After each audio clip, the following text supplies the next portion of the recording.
Hi, I'm Dr. Richard Frye, here today with your weekly research update. Today we're going to talk about folate and the microbiome. This update is brought to you by the Metabolic Learning Resource and the Autism Discovery and Treatment Foundation. We are working together to find solutions to autism and other neurodevelopmental disorders and to help children and everyone have a healthier life. Attached are my disclosures. I am the president and co-founder and chief scientific officer of the Autism Discovery and Treatment Foundation, the founder and president of the Metabolic Learning Resource, the founder of Elitalia Enterprises, which is a therapeutic company which is developing novel products to treat metabolic disorders. Any treatments that are talked about in this presentation are not FDA approved and are used off-label and should involve the consultation of a medical professional before use. Today we will be talking about a paper I recently published with a medical student from Cambridge University. This paper is a systematic review that is a compilation of all of the literature that discusses folate and its attachment to the human enteric microbiome.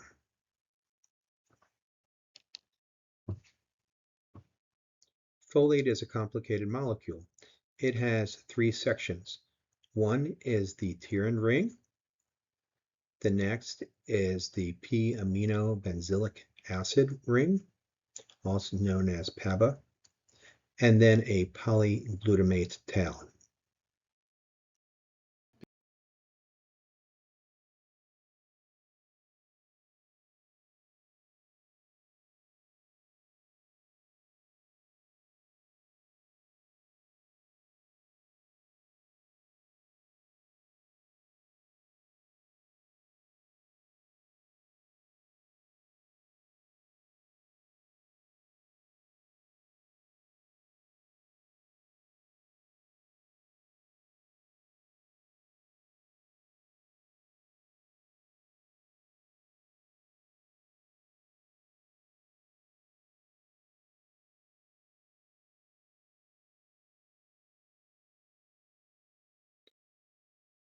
Folate is absorbed in the intestine at different areas, both in the small intestine, also known as the proximal intestine, and the large intestine farther down, the distal intestine. There are different methods for which it is absorbed. There is a carrier in the small intestine, proximal intestine, called the protein-coupled folate transporter, which transports folate into the cells, whereas in the large intestine, we have the reduced folate carrier. Natural folates have long polyglutamate tails, and because of that, in the intestine, before they are absorbed, they need to be processed, and that polyglutamate tail has to be removed. Folate can be absorbed, or it also can go downstream and feed bacteria in the gut.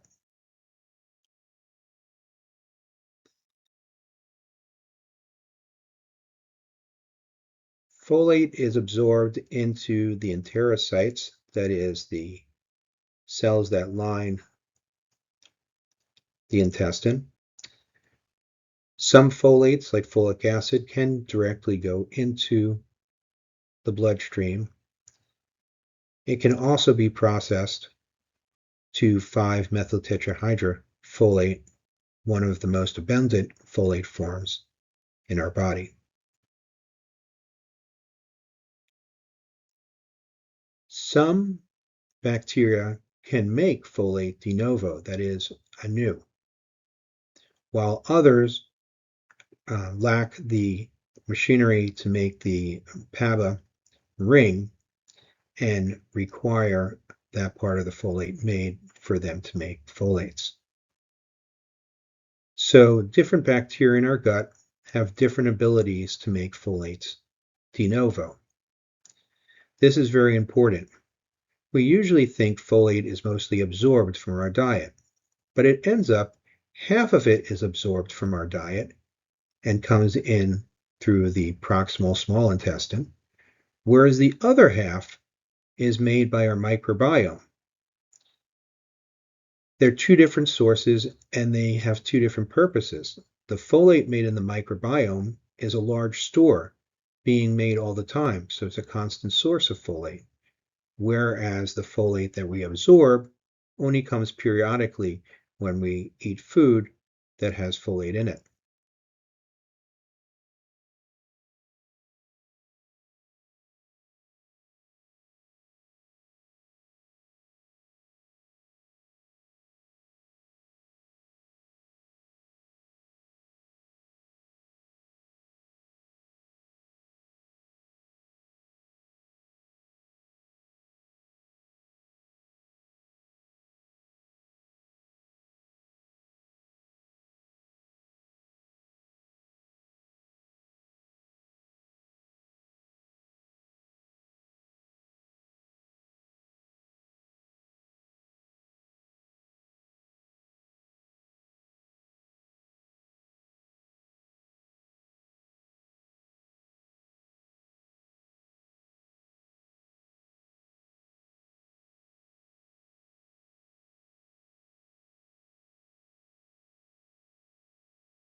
In this paper, we reviewed all of the diseases where both folate metabolism and the microbiome are disrupted and how they may be linked.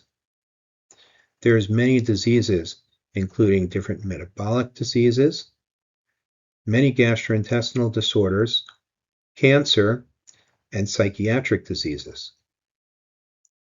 Also, cardiovascular disease, neurologic disease, immune disorders, and female reproductive disorders. So we can see that both folate and its interaction with the microbiome can span many diseases and can have major consequences. We also looked at all treatments that would improve the microbiome's production of folate and graded them using a standard grading system as the evidence. There was no grade A evidence, but probiotics were found to be grade B with prebiotics, dietary changes, and giving folate directly as grade C evidence. Mitochondrial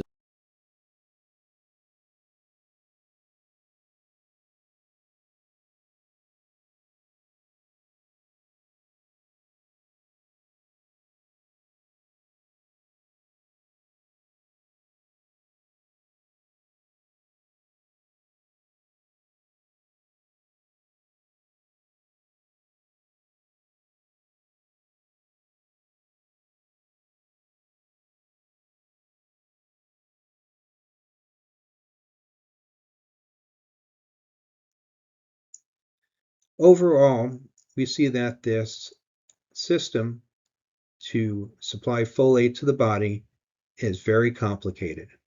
and it involves environmental influences. The gut microbiome is very important.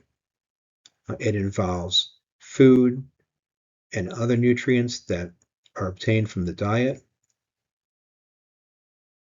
Our ability to process folate in one carbon metabolism is very important, and it is influenced by genetic variations, age, and environmental factors. These come together to create this pool of folate that is important not only for our body, but for our microbiome.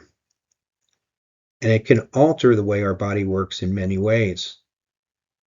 Directly with folate pathways, an altered one carbon metabolism can have consequences.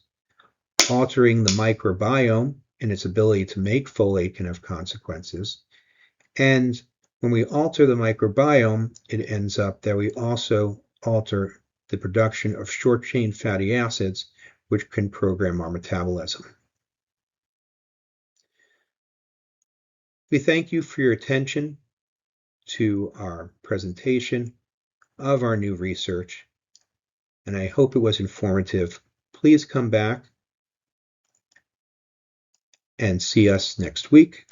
Also, visit our websites and get information about these topics, and visit the metabolic learning resources for classes that may be informative.